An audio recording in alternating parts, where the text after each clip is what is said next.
Assalamualaikum warahmatullahi wabarakatuh. Selamat siang untuk seluruh kerabat realita dimanapun Anda berada. Aida Clarissa kembali menyapa Anda kerabat tentunya dalam rangkaian program Talk Show edisi hari ini kerabat di 89.1 Realita FM, beragam hiburan dan informasi. Di edisi Rabu 2 Juli 2025, Aida Clarissa akan menemani Anda kerabat selama formasi 1 jam ke depan, tentunya dengan membahas satu tema yang luar biasa menarik pada siang hari ini. Di formasi 1 jam ke depan juga kerabat realita juga bisa melakukan diskusi ataupun berbagai pertanyaan-pertanyaan menarik berkenaan dengan tema pada siang hari ini kerabat, dan kita sudah bersama dengan 3 narasumber kita di studio. Selain itu kita ingatkan kembali untuk kerabat realita dimanapun Anda berada, siaran kami juga selain bisa Anda simak di frekuensi 89.1 Realita FM, juga bisa kerabat realita simak dan tonton via streaming YouTube kami di Realita Official. Silakan ajukan beberapa pertanyaan Anda kerabat berkenaan dengan tema kita hari ini mengenai restorasi Pamekasan berteman dan eko pesantren. Capaian 100 hari kerja Bupati dan Wakil Bupati Kabupaten Pamekasan. Dan narasumber kita di studio kita sudah ada 3 Kadis langsung ya kerabat realita, dimulai dari sebelah kiri Ayu dulu ada Bapak Ajib Abdullah selaku Kadis Hub Pamekasan, di sebelah tengah ada Bapak Suprianto selaku Kadis DLH Kabupaten Pamekasan, dan juga terakhir ada Bapak Amin Jabir selaku Kadis PUPR Kabupaten Pamekasan. Kita sapa dulu 3 narasumber kita di siang hari ini. Assalamualaikum, selamat pagi Pak Ajib, Pak Suprianto dan juga Pak Jabir. Waalaikumsalam warahmatullahi wabarakatuh. Ya, bagaimana ini kabarnya Pak pagi atau menjelang siang hari ini? Alhamdulillah baik-baik saja nih. Alhamdulillah Sehat selalu. Alhamdulillah. Bapak, kita akan membahas tentang bagaimana tema restorasi Pamekasan berteman dan juga eko pesantren, yang ini juga merupakan salah satu hal yang sekarang tengah digambling oleh pemerintah Kabupaten Pamekasan untuk mendukung berbagai program prioritas dari Bapak Bupati dan juga Wakil Bupati Pamekasan di era kepemimpinannya selama 5 tahun ke depan. Dan kita juga akan mengajak kerabat realita menanyakan berbagai hal-hal penting berkenaan dengan tema ini langsung kepada kepala dinas yang bersangkutan pada pagi atau siang hari ini kerabat di streaming YouTube kami di Realita Official. Selanjutnya kita mungkin langsung ke tema nih, bagaimana restorasi Pamekasan berteman dan eko pesantren. Mungkin masing-masing dari Bapak yang hadir pada siang hari ini bisa menjelaskan peranannya seperti apa dalam restorasi Pamekasan berteman ini, dan sejauh mana begitu progresnya dalam membentuk salah satu program-program prioritas atau mewujudkan program prioritas dari Bapak Bupati dan Wakil Bupati Pamekasan. Kita mulai terlebih dahulu dari Kepala Dinas Perhubungan atau Kadisub Pamekasan, Bapak Ajib Abdullah. Silakan Bapak. Terima kasih. Assalamualaikum warahmatullahi wabarakatuh. Waalaikumsalam warahmatullahi wabarakatuh. Di program 100 hari kerja Bapak Bupati Pamekasan dan Wakil Bupati Pamekasan, untuk terus meningkatkan pelayanan kepada masyarakat, khususnya di penerangan jalan umum dan keindahan kota, serta penataan PKL yang mana kami ditugasi untuk penambahan lampu-lampu penerangan di sentra-sentra PKL dan penataan parkir. Jadi memang untuk 100 hari kerja ini fokus di kota, khusus penerangan jalan. Jadi kami memang tidak menambah penerangan baru kecuali lampu-lampu hias. Seperti lampu jembatan di Berenta, di Keremanceng, di Kurem, dan di Sudimampir. Sementara PJU target kami adalah menyala semua lampu-lampu penerangan jalan umum, khususnya di perkotaan. Bukan berarti kami meninggalkan kecamatan, tapi fokusnya di perkotaan. Setelah 100 hari kerja ini selesai dan lampu sudah nyala semua di perkotaan, maka kami akan bergeser sesuai dengan arahan Pak Bupati, akan menyalakan lampu-lampu yang ada di khususnya kecamatan atau di ibu kota kecamatan. Jadi itu beberapa target ke depan dan yang sudah kami kerjakan selama 100 hari kerja Bupati. Baik, dari Dinas Perhubungan mungkin kita ke Dinas Lingkungan Hidup atau DLH Pamekasan. Seperti apa Pak Suprianto, masih dengan pertanyaan yang sama mengenai peranan dari DLH sendiri dalam meningkatkan atau mewujudkan program 100 hari kerja Bupati dan juga istilahnya mewujudkan bagaimana program prioritas yang sudah dicanangkan. Silakan Bapak. Baik, terima kasih Mbak Ayu. Assalamualaikum warahmatullahi wabarakatuh. Waalaikumsalam. Selamat pagi kerabat Realita FM. Jadi dalam rangka program 100 hari kerja Pak Bupati dan Pak Wabub, ini ada kegiatan yang dinamakan Restorasi Pamekasan Berteman. Nah, di dalam kegiatan Restorasi Pamekasan Berteman ini ada beberapa OPD yang mengampu kegiatan ini dan mereka harus berkolaborasi. Di antaranya adalah ada Dinas PUPR, kemudian ada DLH, kemudian ada Satpol PP, ada Disub, ada Dinas Koperasi UKM Naker, dan lain-lain. Mereka berkolaborasi untuk mewujudkan Pamekasan Berteman. Nah, DLH itu ada beberapa tugas yang harus kami laksanakan, di antaranya yaitu mulai dari selatan. Kita punya pintu gerbang di Telanakan, di situ ada pagar-pagarnya. Nah, kita benahi di tengah keterbatasan anggaran ini, kita cat, kemudian tadi kalau dari Disub memasang lampu hias, penerangan PJU-nya dan sebagainya. Kemudian masuk ke kota, ada pot-pot di median jalan sepanjang Jalan Trunojoyo. Nah, di sepanjang Jalan Trunojoyo itu pot-potnya kan banyak sekali yang kosong karena ketabrak mobil dan sebagainya.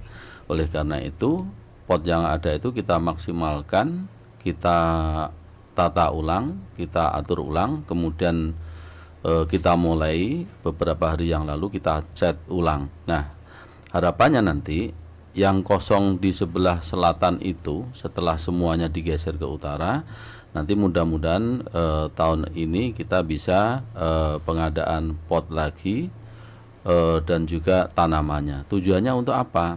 Tujuannya untuk memperindah median jalan dan juga untuk menjaga keamanan pengendara agar mereka tidak sembarangan putar balik. Apalagi kondisinya sekarang kan median jalannya itu rendah ya, jadi bisa saja di tempat-tempat kosong itu mereka putar balik. Oleh karena itu nanti ke depan kita tata.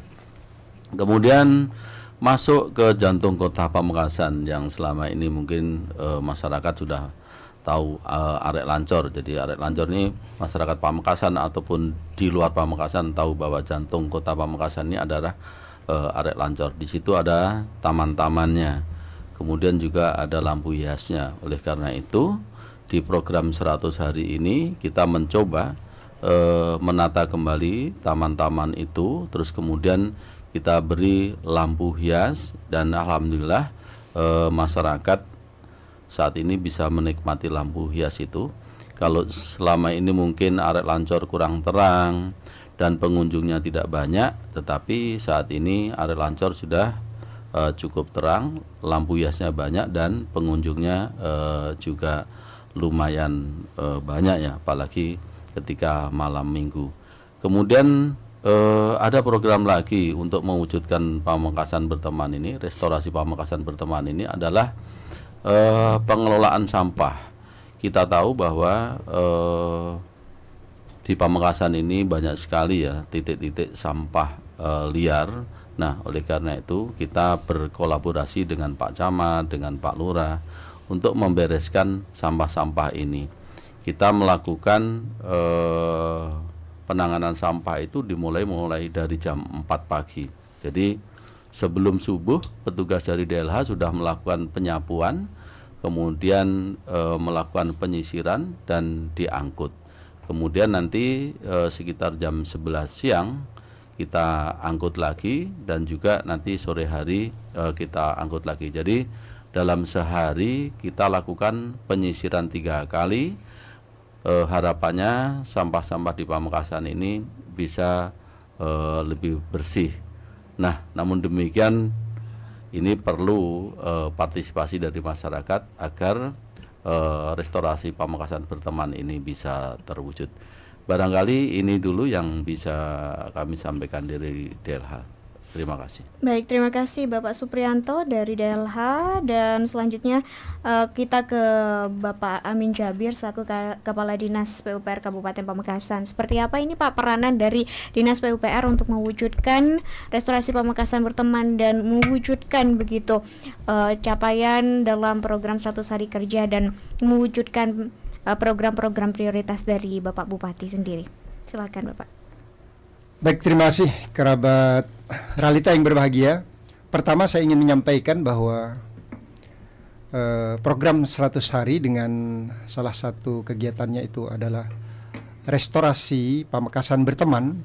Ini adalah spirit yang dibangun kembali oleh Bupati untuk memastikan kota Pamekasan itu bersih, tertib dan aman. Di mana konsep ini pernah dijalankan di 5 tahun kepemimpinan beliau, dan sukses story dari kegiatan ini coba dibangun kembali di kepemimpinan beliau di tahap 2 gitu ya. Kemudian secara khusus ingin saya sampaikan bahwa konsep Pamekasan Berteman ini PUPR berkontribusi terhadap beberapa indikator untuk memastikan tatanan dan tata kelola Pamekasan ini benar-benar tercapai, minimal di ketertibannya. Di ketertiban ini diharapkan dengan konsep berteman ini adalah pengembalian fungsi dari infrastruktur KPU-an. Walaupun di spirit yang dibangun di 100 hari ini kita masih fokus di trotoar gitu ya. Tetapi seperti yang disampaikan oleh beliau bahwa 100 hari ini sebenarnya merupakan pemicu atau spirit dan cita-cita untuk kelanjutan kepemimpinan 5 tahun ke depan. Nah, yang pertama, kita memang mengampu bagaimana trotoar itu berfungsi kembali. Pertama dalam artian fungsi sosialnya sebagai pedestrian, lalu lintas orang gitu, di mana teman-teman Satpol PP beserta jajarannya dan beberapa satuan pendukung lainnya sudah melakukan pembersihan. Kemudian yang kedua, kita secara fisikal gitu kemudian melakukan perbaikan. Nah, di perbaikan ini Bupati Pamekasan menginginkan ada semacam konsep, ada tematik yang kita sudah bangun bagaimana trotoar itu secara konstruksi ramah lingkungan gitu loh. Artinya destruksi dari pohon-pohon yang diciptakan oleh DLH, oleh Pak Pri itu untuk memastikan pohon turus jalan itu tumbuh kembang, tetapi nilai destruksinya terhadap konstruksi trotoar itu tidak terlalu besar. Sehingga kita mencoba menginisiasi dan disetujui oleh beliau bagaimana lantai dari trotoar itu merupakan lantai yang memiliki konstruksi yang kuat tapi estetikanya muncul dengan istilah paving tetapi tampakannya seperti keramik yang seperti sekarang dilakukan. Yang ini menjadi konsep penanganan perbaikan trotoar di 5 tahun kepemimpinan beliau. Kemudian yang kedua, kita ingin menyampaikan bahwa indikator selanjutnya di PUPR itu adalah memastikan stabilitas jalan gitu ya. Walaupun untuk di tahap 100 hari ini kita sudah melakukan tambal sulam di jalan-jalan poros utamanya, mulai dari Jingga, kemudian Purba, kemudian Niaga, kemudian Abdul Aziz, kemudian Segara, Amin Ja'far, sampai ke persimpangan di Jalan Stadion. Ini yang sudah kita lakukan. Kemudian yang terakhir, dalam konteks tatanan untuk mendukung Pamekasan Berteman ini, kita sudah menyusun RT RW, RDTR, dan teman-teman PRKP sudah menyusun RTBL untuk memastikan pemfungsian dari blok-blok ruang yang ada di poros-poros jalan utama ini benar-benar nanti difungsikan secara baik, sehingga nanti tampilan dari jalan, tampilan dari trotoar, dan tampilan dari gedung-gedung yang ada di pinggir-pinggir trotoar dan jalan itu sesuai dengan peruntukan sebagaimana yang kita tuangkan di dalam RT/RW, RDTR maupun RTBL.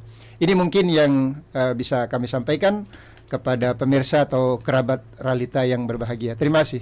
Baik, dari beberapa penjelasan tadi kita bisa menarik kesimpulan bahwa ini adalah program yang merupakan koordinasi dan kolaborasi dari banyak sekali dinas begitu. Nah, untuk setiap dinas yang ada di studio pada hari ini yang diwakili oleh kepala dinasnya, apa saja ini Bapak mungkin hambatan atau tantangan yang dirasakan begitu, selain faktor keterbatasan anggaran tentunya yang dirasakan ketika mewujudkan pamekasan berteman, yakni bersih, tertib, dan aman ini.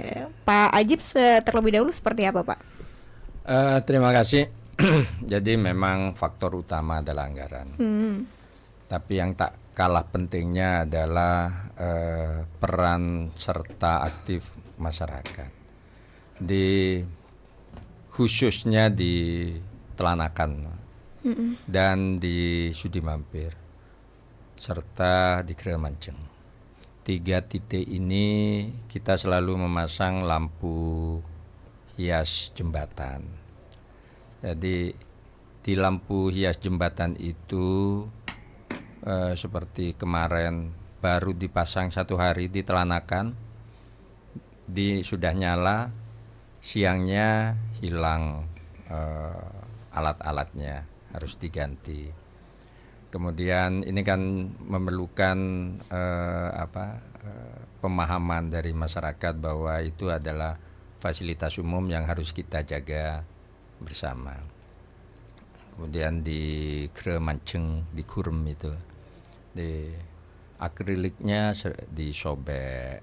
Dan ini gangguan-gangguan yang kami hadapi dan kami alami. Sementara kalau di perkotaan untuk lampu penerangan jalan umum tidak ada kendala. Memang kami sudah koordinasi dengan BLH terkait dengan pohon-pohon yang menutupi lampu sehingga cahayanya tidak nyampe ke jalan karena ketutup ketutup ranting-ranting pohon. Alhamdulillah pihak BLH sudah membersihkan itu sehingga tidak ada lagi hambatan-hambatan. Khusus di jalur-jalur lain itu sering lampu-lampu penerangan jalan umum itu dirusak. Ya memang mayoritas masyarakat itu pingin lampunya terang benderang di jalan.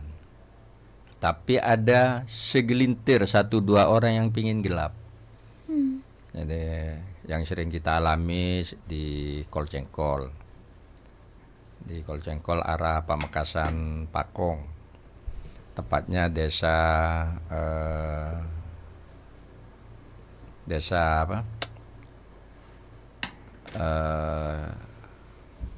ke utara Pelumpungan itu, Pak. Pamoroh. Jadi yang banyak ini di Pamorohnya. Ini yang sering gangguan. Sudah kami pasang, dapat beberapa hari mati lagi. Nah, itu hambatan-hambatan yang kami rasakan. Jadi kalau dari Dinas Perhubungan, kami mohon bantuan dan dukungan semua masyarakat untuk menjaga aset-aset yang ada di wilayahnya, karena memang di kami itu terjangkau oleh tangan karena di bawah, kadang-kadang ya apa sengaja atau usil itu yang sering terjadi di lapangan. Mudah-mudahan dengan semangat kita, dengan semangat Pak Bupati yang ingin terus membangun dan memberi pelayanan yang baik, ini bisa ditingkatkan, dilaksanakan. Kemudian terkait dengan parkir, jadi memang parkir liar ini harus terus kita benahi, kita atasi sehingga parkir-parkir liar ini bisa kita eliminir. Dan tidak ada lagi tempat-tempat parkir, daerah-daerah larangan parkir ditempati parkir. Dan ini yang memang jadi fokus utama di Sub setelah 100 hari kerja ini. Seperti Arek Lancor mungkin awal kami tidak begitu memperhatikan parkirnya karena pengunjung sedikit, justru PKL-nya yang banyak. Sekarang dengan BLH menata sedemikian bagusnya, sedemikian rapinya, maka pengunjung banyak. Maka kami harus segera menata titik-titik parkirnya agar tamannya bagus, kendaraannya semrawut, jadi akhirnya tidak indah juga kotanya. Karena itu mulai hari ini kita akan menertibkan parkir-parkir yang ada di seputar area Lancor. Mungkin itu yang dapat kami sampaikan. Baik, terima kasih Pak Ajib selaku Kadisub Pamekasan. Bagaimana dengan DLH Pak Suprianto? Tantangannya yang dihadapi selama ini sejauh 100 hari kerja dari program Bupati dan juga Wakil Bupati Pamekasan ini sendiri seperti apa Pak? Baik, terima kasih. Kalau DLH begini ya, jadi sama sebenarnya dengan tadi yang disampaikan oleh Pak Kadisub tentang kepedulian masyarakat. Ada beberapa masyarakat yang mungkin tidak peduli terhadap program-program pemerintah yang bersinggungan dengan DLH, misalkan buang sampah misalnya. Kita tahu bahwa di Pamekasan ini sudah ada banyak TPS 3R, tetapi masyarakat enggan untuk bekerja sama dengan TPS 3R. Yang terjadi adalah akhirnya mereka membuang sampah sembarangan. Sebagai contoh misalkan di pintu masuk Telanakan di dekat jembatan itu ya, sudah beberapa kali DLH dengan kecamatan dan juga dengan pihak desa Brenta itu melakukan kerja bakti untuk mengatasi pembuangan sampah liar di situ yang di pinggir jalan itu. Sudah beberapa kali kita lakukan. Tetapi nanti beberapa hari kemudian juga di situ mesti banyak lagi sampah. Sudah diberi tulisan larangan membuang sampah di situ. Tetapi justru kadang larangan membuang sampah di situ sebagai pertanda bahwa di situ tempat untuk membuang sampah. Jadi, dan itu terjadi tidak hanya di pintu gerbang Telanakan, tetapi banyak titik-titik di Pamekasan ini ada di situ spanduknya ditulisi dilarang membuang sampah, tetapi justru di situ tempat ditulisi itu justru mereka membuang sampah. Nah, ini kepedulian masyarakatnya kurang. Terus kemudian yang kedua mengenai tanaman ataupun pohon-pohon yang menjadi RTH, apakah itu tanaman yang besar yang RTH ataupun tanaman-tanaman hias. Nah, di pohon-pohon yang besar di pinggir jalan, saya tidak tahu apakah pohon itu dianggap mungkin mengganggu tempat usahanya atau mengganggu jalan atau bagaimana, tetapi fakta di lapangan ada beberapa pohon RTH itu yang kemudian kalau menurut saya dalam tanda kutip sengaja dimatikan. Kenapa saya bilang sengaja dimatikan? Karena di bawah itu ada yang dibor, ya, dibor, kemudian tidak tahu apa dimasukin obat atau apa. Terus kemudian ada juga pohon di pinggir jalan yang kemudian bawahnya itu kulitnya dihabisi. Bahkan beberapa hari yang lalu ada pohon yang kering di pinggir jalan itu kemudian dibakar oleh masyarakat. Jadi pohon sudah mau mati malah tambah dibakar. Tetapi kita kemudian sudah susuli dengan tanaman yang baru. Kemudian tanaman hias di beberapa titik di Arek Lancor, kemudian di Food Colony itu kita tanami tanaman hias Nusa Indah. Tetapi kita cek ternyata ada juga yang mencabut itu ya. Tapi tidak apa-apa, mungkin dicabut dibawa pulang ditanam di rumahnya. Tetapi marilah kita peduli terhadap apa namanya taman-taman yang ada di Pamekasan ini, pohon-pohon yang ada di pinggir jalan itu, jangan sampai kemudian karena untuk kepentingan mereka dalam tanda kutip terus kemudian dimatikan begitu ya. Jangan sampai seperti itu. Terus kemudian yang ketiga, sarpras taman. Di taman-taman yang ada di Pamekasan itu kan ada tempat duduk nih. Nah, kadangkala ada juga yang usil gitu ya. Baut yang kita untuk memperkuat tempat duduk itu kadang bautnya kayak sengaja ada yang memotong gitu. Yang jelas pokoknya bautnya kemudian lepas itu kan, tidak mungkin lepas sendiri kalau hanya cuma diduduki kalau tanpa adanya yang sengaja melepas. Saya tidak tahu tujuannya untuk apa, mungkin dilepas terus kemudian biar diperbaiki ataupun dilepas kemudian nanti terus hilang, tidak tahu. Tetapi saya mengetuk hati masyarakat Pamekasan, mari yang sudah ada ini, yang sudah kita kerjakan bersama-sama ini, mari kita peduli terhadap lingkungan kita untuk menjaga apa-apa yang sudah baik ini. Kalaupun nanti ada yang belum baik ya nanti ke depan akan kita perbaiki. Barangkali ini ya dari DLH mengenai lampu hias juga tadi disampaikan Mas Hacip, ada yang usil untuk merusak sama. Jadi lampu hias yang dipasang DLH juga kadang ada juga yang ngusilin gitu ya. Tahu-tahu lampunya hilang, lampunya pecah dan sebagainya itu. Barangkali ini yang menjadi apa ya? Ya biasa di lapangan seperti itu kita temui. Baik, terima kasih Pak Suprianto dari Kepala Dinas DLH Kabupaten Pamekasan. Selanjutnya Pak Amin Jabir dari Dinas PUPR sendiri, seperti apa Pak tantangan atau hambatannya?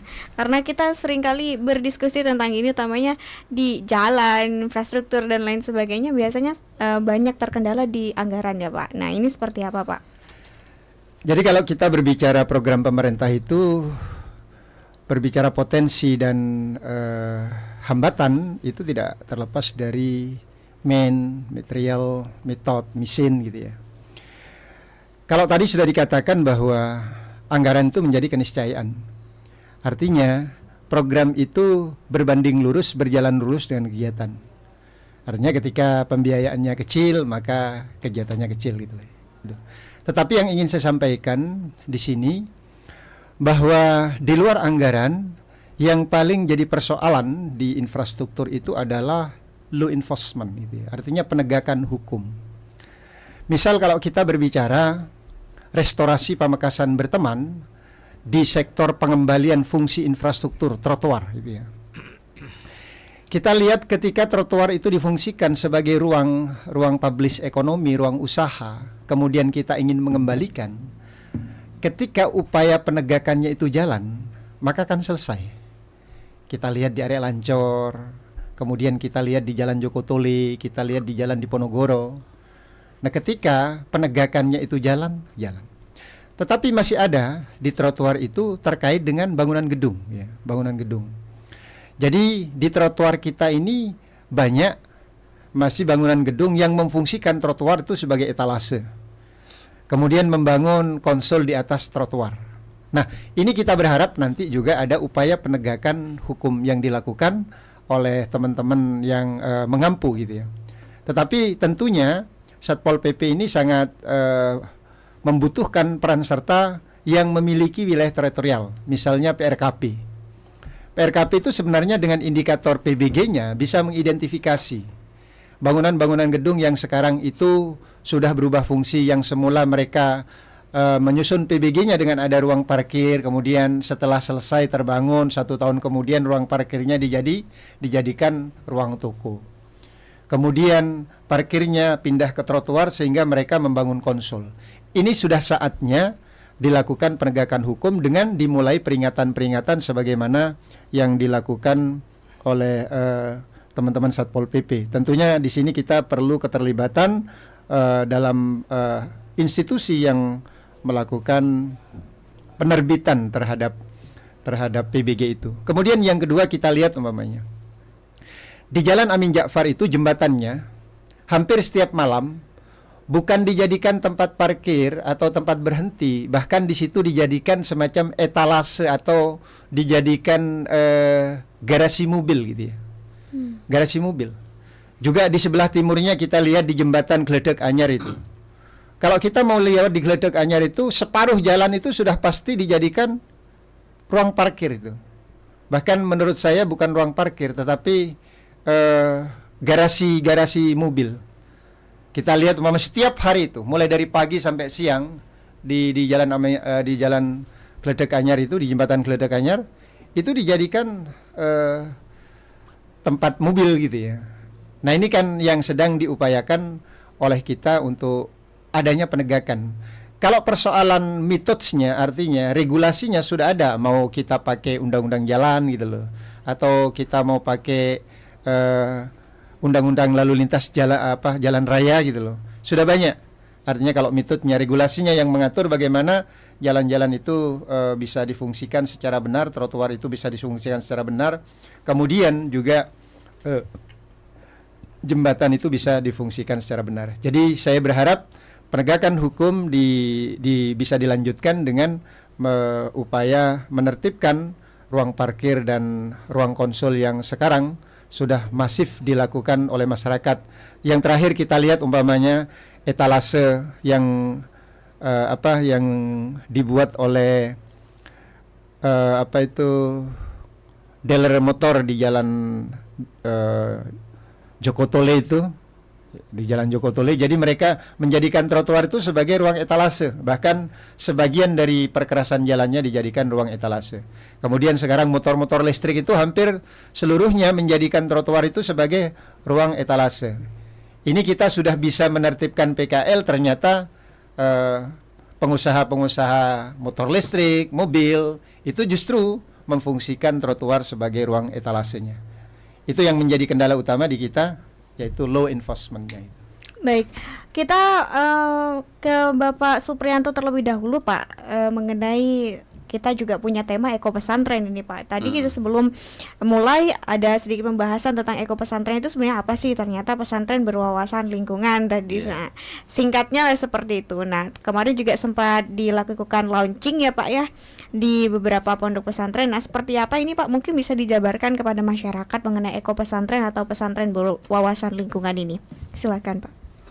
Baik, terima kasih. Ini terkait dengan eko pesantren. Jadi eko pesantren ini kan sesungguhnya program dari Kementerian Lingkungan Hidup yang tujuannya untuk mendorong agar pesantren itu lebih peduli terhadap lingkungan. Nah, di dalam kegiatan eko pesantren ini banyak sekali kegiatan-kegiatan yang bisa dilaksanakan. Jadi eko pesantren sendiri itu untuk meningkatkan kesadaran atau pengetahuan warga pesantren dalam rangka untuk menjaga lingkungan hidup. Nah, berbicara tentang warga pesantren ini kan ada pengasuhnya, kemudian ada ustadz atau pengajarnya, ada santri, kemudian juga ada orang tua santri. Nah, komponen-komponen ini diharapkan mereka peduli terhadap lingkungan pesantren. Ada beberapa kegiatan terkait dengan eko pesantren ini. Salah satunya adalah dalam rangka penanganan sampah di pesantren. Kita tahu bahwa pesantren ini juga merupakan sumber dari sampah, karena tidak mungkin orang hidup ini tidak menimbulkan sampah. Kita dalam keseharian mesti tentu mungkin sampah plastik ataupun daun dan sebagainya, pembungkus itu menghasilkan itu. Sama di pesantren juga seperti itu. Oleh karena itu dalam rangka program eko pesantren ini kita memberikan pembinaan, memberikan sosialisasi kepada pesantren agar mereka nantinya mampu menangani sampah, mengelola sampah dengan prinsip 3R. R yang pertama reduce, mengurangi sampah dari sumbernya, kemudian reuse, yaitu menggunakan yang dianggap sampah ini mungkin masih bisa digunakan lagi, kemudian recycle atau mengolah sampah menjadi produk lain. Kemudian di kegiatan lain kaitannya dengan eko pesantren ini ada penanaman pohon misalnya. Ada beberapa pesantren ini yang mungkin lingkungannya entah mungkin karena tanahnya kurang subur atau mungkin airnya kurang tersedia, sehingga tanaman-tanaman di lingkungan pesantren menjadi tidak terlalu banyak. Oleh karena itu kita memberikan support, memberikan dorongan agar mereka bisa menanami lingkungan pesantren itu dengan tanaman-tanaman yang bermanfaat, apakah itu tanaman buah ataupun tanaman lain yang sifatnya perindang. Kita lakukan kemarin di beberapa pesantren, 5 pesantren. Ini adalah awal dari kegiatan eko pesantren ini, dan nanti ke depan mungkin akan kita lanjutkan ke beberapa pesantren yang lain. Oleh karena itu nanti harapannya 5 pesantren yang sudah kemarin kita lakukan kegiatan awal ini nanti bisa diteruskan kembali. Yang tidak kalah pentingnya adalah di dalam kegiatan belajar mengajar di pesantren itu nanti bisa juga disisipkan tentang bagaimana santri itu lebih peduli terhadap lingkungan. Oleh karena itu tim DLH terus akan mendampingi beberapa pesantren yang sudah kita lakukan kemarin pembinaan, kemudian nanti ke depan akan kita tambah lagi pesantren-pesantren yang lain. Harapan kita nanti pesantren-pesantren di Pamekasan ini mampu mengolah sampahnya, kemudian lingkungannya juga lebih asri, lebih rindang dengan tanaman-tanaman yang ada. Barangkali itu, Mbak. Baik, itu beberapa sedikit penjelasan ya Pak tentang bagaimana eko pesantren atau pesantren berwawasan lingkungan, kerabat. Selanjutnya kita masih akan lanjutkan diskusi kita pada siang hari ini bersama dengan 3 kepala dinas dan kerabat Ralita juga. Kita akan menjawab beberapa pertanyaan yang berhasil masuk ke redaksi kami di laman YouTube Ralita Official. Jadi jangan kemana-mana, kerabat Ralita, Yuda Clarissa masih akan kembali. Tetap stay tune di 89.1 Ralita FM, ragam hiburan dan informasi.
Dipancarluaskan dari Jalan Pomong Praja 03 Kabupaten Pamekasan, Madura, Jawa Timur. Terima kasih kebersamaannya kerabat karena masih bersama dengan Aida Clarissa dalam rangkaian program talk show edisi hari ini Rabu 2 Juli 2025.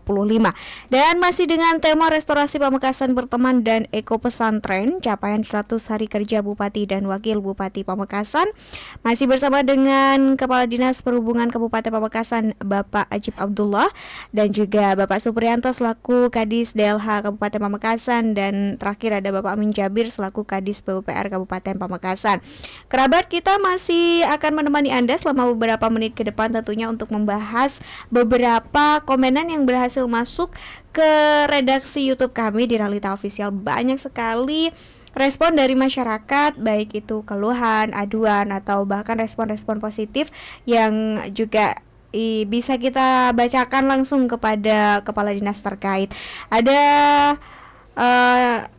komenan dari Eva Magdalena, apa saja yang perlu dibenahi dari semua sektor baik 3 dinas terkait kenyamanan atau kebutuhan masyarakat ke depan untuk mewujudkan Pamekasan yang bersih, tertib, dan aman. Mungkin dari Kepala Dinas Perhubungan Pamekasan sendiri seperti apa Pak evaluasi ke depannya atau yang ingin dibenahi atau ditingkatkan begitu? Silakan Pak. Terima kasih. Jadi yang paling utama itu adalah penataan parkir. Jadi kalau penataan parkir ini sangat berpengaruh terhadap wajah kota di samping ketertiban pengguna jalan. Termasuk yang di area Lancor, kemudian parkir liar. Jadi di Sub saat ini sedang merancang untuk semua jukir di Sub akan dilengkapi rompi dan kartu pengenal.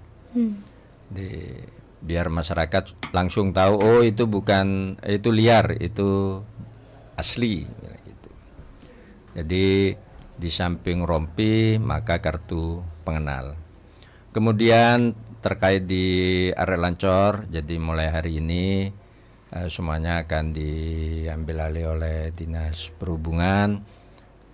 Kalau sebelum-sebelumnya karena pengunjung tidak begitu ramai, sekarang sudah tertib semua, maka kami harus menertibkan ke semuanya, baik parkir di sisi utara, sisi timur, dan sisi selatan.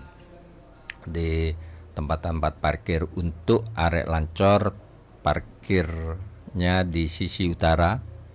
Sisi utara itu antara museum dan lapangan tenis. Kemudian cekungan sisi timur dan cekungan sisi selatan.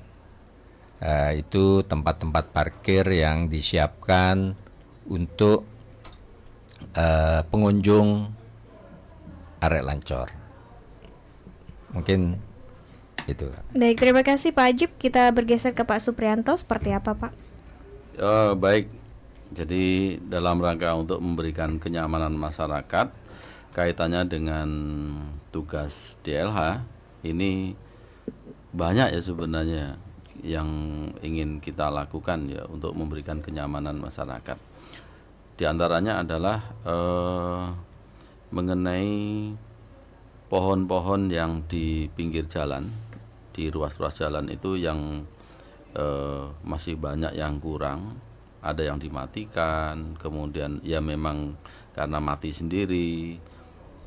Oleh karena itu nanti ke depan akan kita lakukan, kita cek lagi di ruas-ruas mana yang perlu untuk ditanami. Harapannya nanti kalau pohon-pohon itu tumbuh subur, masyarakat menjadi nyaman ketika berjalan di situ, menjadi teduh, tidak panas dan sebagainya itu.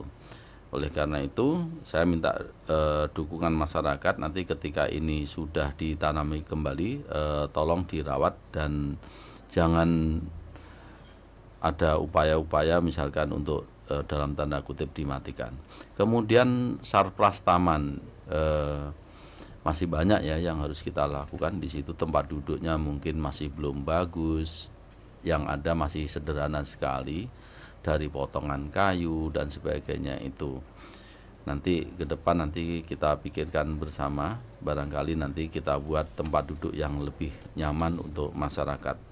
Kemudian juga ada sarpras untuk pengelolaan sampah. Mungkin tempat-tempat sampah yang ada di fasilitas umum di Pamekasan masih kurang. Nanti ke depan mudah-mudahan nanti kita bisa menambah fasilitas untuk penampungan tempat sampah. Jadi mungkin 3 ini konsen kita ke depan, mudah-mudahan 3 ini nanti bisa terwujud. Terima kasih. Baik, sekalian dengan Pak Amin Jabir seperti apa Pak? Jadi pertama yang ingin kita lakukan dan terus dilakukan dan sedang dilakukan ini adalah preservasi jalan dan jembatan di kota gitu ya. Artinya memastikan jalan itu stabil, kemudian trotoar stabil dengan melakukan tindakan, melakukan penutupan terhadap lubang, kemudian gelombang dan genangan gitu istilah di kita itu. Sama dengan trotoar itu dalam kondisi yang darurat sekalipun kita memastikan preservasi itu bisa dilakukan untuk menutup manhole yang kemudian hilang dan segala macamnya, kemudian juga keramik-keramik yang lepas dan lain sebagainya. Dan yang terakhir sekali lagi memastikan jalan dan trotoar itu satu, tidak dijadikan tempat berjualan PKL kecuali yang diperuntukkan. Kemudian yang kedua, tidak dijadikan etalase bisnis bagi pengusaha-pengusaha. Dan yang terakhir, memastikan penguatan perizinan bangunan gedung. Artinya kepastian mereka memiliki ruang parkir yang representatif sehingga tidak mengintervensi terhadap trotoar dan jalan itu menjadi penting. Sehingga penerbitan dan kontrol terhadap bangunan gedung itu oleh teman-teman DPRKP harus dilakukan secara ketat, intensif dan berkelanjutan. Baik, terima kasih Pak. Ini mungkin bisa ditanggapi juga sekalian Pak Supri mengenai perosotan di area bermain anak, ada yang bolong di area-area Lancor. Nah, ini seperti apa Pak? Baik, terima kasih. Jadi kami akan mengecek lagi ya pelosotan yang bolong di Arlan ini. Insya Allah nanti tidak lama nanti akan kita perbaiki untuk sarpras yang ada di area Lancor ataupun di tempat-tempat lain yang membutuhkan perbaikan. Tapi kalau untuk pengadaan belum ada ya, jadi ini sifatnya hanya perbaikan-perbaikan. Kalau memang rusak nanti akan kita perbaiki. Baik, sekalian ada juga pertanyaan dari Leli Puspita. Banyak sekali sampah di dekat jembatan Bayangkara. Apakah ada tempat sampah yang bisa menampung, Pak? Baik, jembatan Bayangkara ini masuk Kelurahan Laden ya. Desa Laden. Desa Laden, ya betul, Desa Laden. Nah, di Laden itu sebenarnya sudah ada TPS 3R. Ya, ada TPS 3R. Oleh karena itu masyarakat di sekitar situ, di sekitar Desa Laden, mungkin Jalma, kemudian Teje dan sebagainya itu bisa berlangganan dengan TPS 3R Desa Laden, sehingga masyarakat diharapkan nanti tidak ada lagi yang membuang sampah sembarangan. Nah, kalau ini terus dilakukan masyarakat, bukan hanya di jembatan Bayangkara tetapi juga di tempat lain ya, DLH dengan keterbatasan tenaga tidak akan mampu untuk menangani sampah selama masyarakat sendiri tidak peduli. Kita sebenarnya ada Perda nomor 2 tahun 2013 tentang pengelolaan sampah, di mana di situ ada ancaman pidananya bagi orang ataupun badan yang membuang sampah sembarangan tidak pada tempatnya, itu bisa diancam kurungan 6 bulan ataupun denda 50 juta. Nah, tapi sampai saat ini kan ini belum diterapkan. Kita masih berusaha mengedukasi masyarakat agar tidak membuang sampah sembarangan. Nah, nanti ke depan ketika perda ini diterapkan, nah kasihan juga masyarakat. Oleh karena itu mungkin mulai sekarang lah kita belajar, mari kita peduli terhadap lingkungan kita. Kita lihat ke depan. di depan kita itu kira-kira apa yang kurang. Kemudian tengok kanan kiri, apakah di kanan kiri kita kemudian ada sampah. Kita sebenarnya punya budaya gotong royong ya. Jadi namun demikian semangat gotong royong kita di masyarakat itu kadang sekarang mulai berkurang, bukan luntur tapi berkurang. Banyak di situ ada tumpukan sampah, kemudian mungkin ada rumput-rumput. Tetapi masyarakat mungkin enggan. Pihak kelurahan, pihak desa mungkin masih belum terketuk hatinya untuk mengadakan kerja bakti. Oleh karena itu mungkin nanti ke depan melalui Pak Camat, melalui Pak Lurah, melalui Kepala Desa, RT RW, nanti mari kita tumbuhkan lagi semangat gotong royong kita untuk menjaga lingkungan kita bersama. Baik, terima kasih Bapak. Ada respon juga dari masyarakat yang menyatakan bahwa masyarakat kadang nggak sadar, yang ada cuma menyalahkan pemerintah, padahal semaksimal mungkin pemerintah juga sudah membenahi. Nah, selanjutnya terima kasih Bapak sudah memberikan yang terbaik buat Pamekasan, dan jangan lelah untuk membuat Pamekasan semakin nyaman. Ada juga, saya rasa pemerintah sudah maksimal, tapi masyarakatnya aja yang bandel dan banyak maunya, tapi tidak mau menjaga. Ada juga respon banyak, memang orang punya mobil tapi nggak punya tempat parkir, jadi kalau macet yang disalahkan pemerintah. Semoga ke depan 3 dinas mampu memberikan yang terbaik untuk tetap membantu atau membuat masyarakat Pamekasan lebih nyaman. Nah, ada juga banyak jalan berlubang di area parteker. Nah, mungkin ada solusinya dari Pak Amin Jabir. Baik, terima kasih kepada kerabat realita. Terkait dengan jalan, kita terus melakukan upaya preservasi seperti yang saya katakan tadi, pemeliharaan nambal sulam gitu. Cuma kita memang harus melakukan penanganan berdasarkan skala prioritas. Di kota ini kita masih di poros-poros utama. Pada akhirnya insya Allah kita di Cokroatmojo juga akan kita tangani. Cuma di Cokroatmojo ini ada kendala ketika kita tangani, karena konsep penanganan jalan ini sekarang dengan kulmik. Kalau tetap proses buang air, lempar air ikan, kemudian air tahu dan segala macamnya, itu menjadi tidak efektif, sehingga itu juga menjadi kendala bagi kita untuk tidak menangani preservasi di Jalan Cokroatmojo, karena pada akhirnya akan menimbulkan fitnah. Begitu kita tutup ya, karena ini kolmik gitu ya, kemudian dilempari air, itu terkelupas gitu ya. Oleh karenanya saya berharap juga masyarakat mencermati dan juga mengevaluasi bahwa fungsi jalan itu bukan fungsi pasar, sehingga kalau boleh kita katakan, pastikan dulu fungsinya, baru kita akan lakukan preservasinya. Ayo bersama-sama kembalikan Cokroatmojo itu sebagai fungsi transportasi kendaraan dan pedestrian lalu lintas orang, sehingga mungkin pasarnya bisa bergeser ke pasar yang sesungguhnya, sehingga dengan demikian jalannya bisa kita tangani secara baik dan mantap. Baik, terima kasih Bapak Ajib Abdullah, Bapak Supriyanto, dan juga Bapak Amin Jabir dengan berbagai diskusi kita pada pagi atau siang hari ini. Mungkin singkat-singkat saja Pak, ada closing statement yang ingin disampaikan, harapan ataupun berbagai keinginan yang ingin diwujudkan begitu, tidak hanya untuk capaian 100 hari kerja Bupati dan juga Wakil Bupati Pamekasan. Untuk kedepannya terkait dinas masing-masing, silakan Pak Ajib, singkat saja. Terima kasih. Jadi kami berharap masyarakat juga menjaga aset-aset yang ada di jembatan-jembatan, khususnya lampu hias, ikut menjaga kelestariannya. Kemudian kami mohon masyarakat juga tidak sembarangan parkir. Jadi kalau seperti di Jalan Trunojoyo, jangan parkir di sisi timur, dia harus parkirnya di sisi barat. Jalan Joko Tole juga demikian, parkirnya di sisi utara bukan di sisi selatan. Kami memang sangat terbatas petugas yang ada di sana, tapi kami mohon masyarakat untuk tidak parkir di daerah-daerah yang sudah ada papan dilarang parkirnya. Mungkin itu. Terima kasih atas peran aktif masyarakat untuk menjaga aset-aset yang ada di Kabupaten Pamekasan. Terima kasih Pak Ajib Abdullah. Silakan Pak Supriyanto. Baik, terima kasih Mbak. Jadi yang ingin saya sampaikan kepada masyarakat ini khususnya tentang kepedulian terhadap lingkungan ya. Lebih khusus lagi tentang pengelolaan sampah.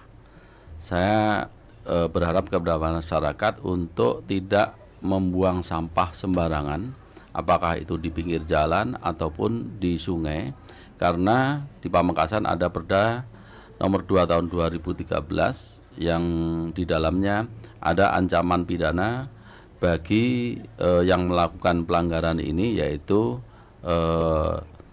kurungan 6 bulan atau denda 50 juta. Jadi sebelum perda ini nanti diterapkan, mari kita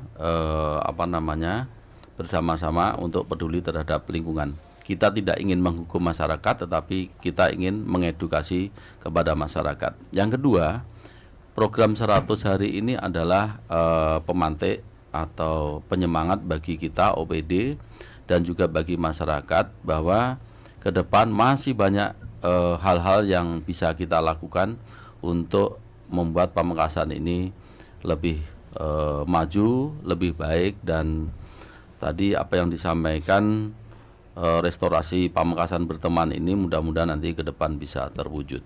Terima kasih. Baik, terima kasih Pak Suprianto. Terakhir Bapak Amin Jabir. Kerabat realita yang berbahagia, hari ini dan 5 tahun ke depan Pamekasan akan menstabilkan jalan, akan menstabilkan trotoar, akan melakukan normalisasi sungai, normalisasi irigasi, dan normalisasi drainase. Kami berharap kepada segenap masyarakat Pamekasan yang berada di bantaran infrastruktur dimaksud mulai menyadari. Syukur kalau sudah mulai melakukan proses pemindahan bangunan apapun, sehingga cita-cita kita yang sedang berjalan dan 5 tahun ke depan bisa benar-benar terwujud, termasuk persoalan banjir yang sekarang kita sedang mulai di 2 titik, di Kali Jombang dan di Kali Keluang. Terima kasih.